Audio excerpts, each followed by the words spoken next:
терминали нави фурудгоҳи байналмилалии Душанбе 11000 метри квадратиро дар бар мегирад ва барои хизматрасонӣ ба мусофирон шароити хубе фароҳам оварда шудааст ва пешбинӣ шудааст. Дар назар аст ки дар як соат ба 500 нафар мусофир хизмат расонад, дар ҳоле ки фурудгоҳи амалкунанда имрӯз барои 100 нафар мусофир дар як соат пешбинӣ шуда буд. пеш аз ҳама масоҳати толорҳои ин фурудгоҳ хеле калон аст ва дар ин ҷо 2 эскалатор, зинапояҳо ва он шароите ки барои мусофир зарур аст муҳайё шудааст.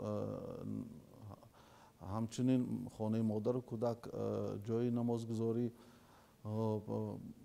ва дигар он чизе ки барои мусофир зарур аст мутобиқи талаботи байналмилалӣ дар ин фурудгоҳ муҳайё карда шудааст. Маблағи умумии сохтмон аз рӯи смета, аз рӯи лоиҳа 39 миллион евро пешбинӣ шуда буд ва аз ин яъне ки ҳам ҷониби Фаронса ва ҳам ҷониби Тоҷикистон ин маблағро ба уҳда гирифта буданд. 20 миллион евро ки барои ҷониби Тоҷикистон муқаррар карда буд, фурудгоҳи байналмилалии Душанбе пурра пардохт кард ва ҷониби Фаронса низ пурра ин маблағҳоро пардохт карданд. яъне ки дастҷамъона ҳамин терминали нави фурудгоҳи Душанбе ба истифода дода шуд.